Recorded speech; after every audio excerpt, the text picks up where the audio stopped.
Welcome, and thank you for viewing this video. I'm Jessica with the Indian River Mentor Collaborative.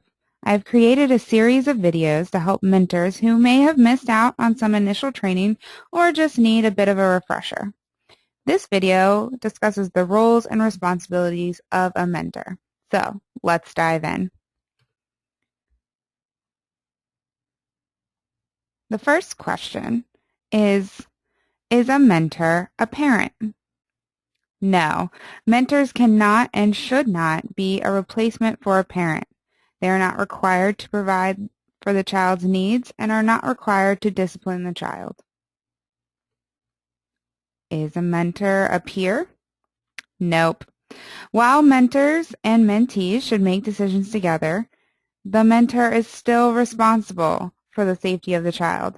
Keeping appropriate boundaries and staying within the parent's rules falls to the mentor, while a peer may conflict with the parental rules. Is a mentor a chef? No. Again, as a mentor, you're not to provide for the basic needs of the child, which includes food. However, it may be a good time to go to dinner with them or to teach the mentee how to cook. Do not feel like you need to cook for them or to bring them food. What about a therapist? Is a mentor a therapist? Nope. While you may provide some counseling on how to handle situations and walking them through some tough emotions so they feel better, that is about the extent of it. A therapist's job would be to dig deeper. If a situation or topic does come up that you think is deeper than you should dig, let your agency know. They can help you to work with the mentee and help them to receive additional services. Is a mentor a teacher? No. The child already has an academic teacher. The mentor should follow what the teacher is working on with the child. The mentor, however, may teach the mentee some skills, but the mentor is not the child's primary teacher. Is a mentor an ATM? No. Never feel like you have to spend or give the child money or the family money. If they have a need for some extra cash, let the agency know. A lot of times this could be a testing behavior if the youth is asking for money. Establish your boundary early. While you may spend money on your mentee by taking them places or buying them a book, you will not need to give the mentee any money. Okay, so now we know what a mentor is not. So what exactly is a mentor? Please take some time to pause this video and ponder that exact question. Take out a piece of paper and brainstorm all of the words that describe a mentor, characteristics of a mentor, or simply what a mentor does. Give yourself about a minute or two. All right, go ahead, press pause. No, really, press pause. I'll wait for a few seconds, but go on. Okay, did you do it? Did you make a list? I hope so. How many things were you able to think of? You probably came up with some of these things.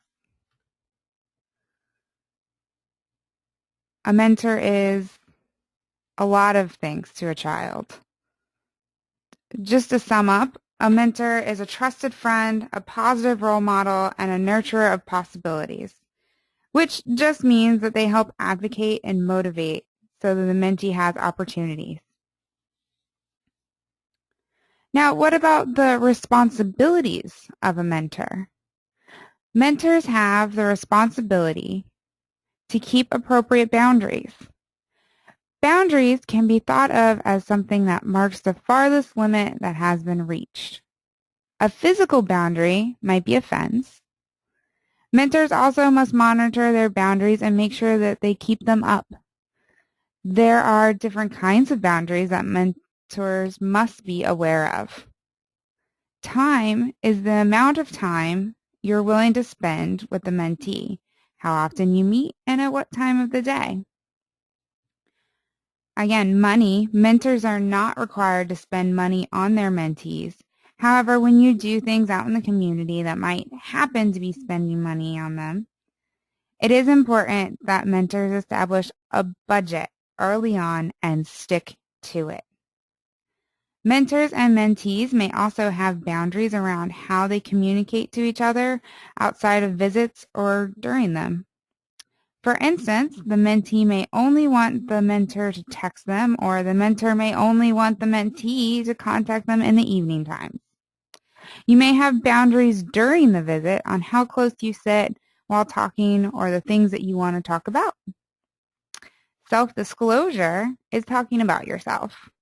Mentors may share stories about themselves to help build the relationship. However, mentors need to make sure that the story they tell is for the benefit of the mentee. Mentors are there for the mentee. Mentees are not there to support the mentor. Make sure when you share the story that it is short and to the point and relates to what the mentee is discussing. Other responsibilities can be summed up with working to build a positive relationship.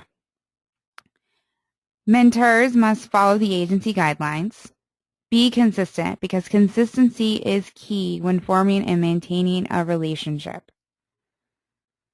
It's human nature to focus on the negatives. However, when you focus on your mentee's strengths and work to grow them, the entire relationship will become more positive.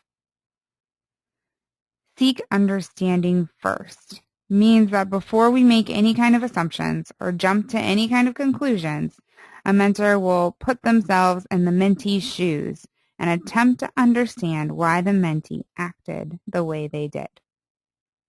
Mentors will need continued help and assistance along the way. Remember, when you have a question, or even when things are going really well, contact your agency and check in with them. So to review, a mentor is not a parent, a peer, a chef, a teacher, or any other kind of professional. They're not there to give the mentee money. A mentor is, however, a friend, a role model, a support, and can be a big motivator for a youth. A mentor has the responsibility to follow the guidelines, be consistent, develop a positive relationship, and keep appropriate boundaries. If you have any questions on any of these things covered, make sure to contact your agency support and ask them. Also, make sure to watch the other videos. The next one you can watch is on confidentiality and reporting. Also, don't forget to visit the website, ircmentorcollaborative.org, for more information and more videos. Thank you.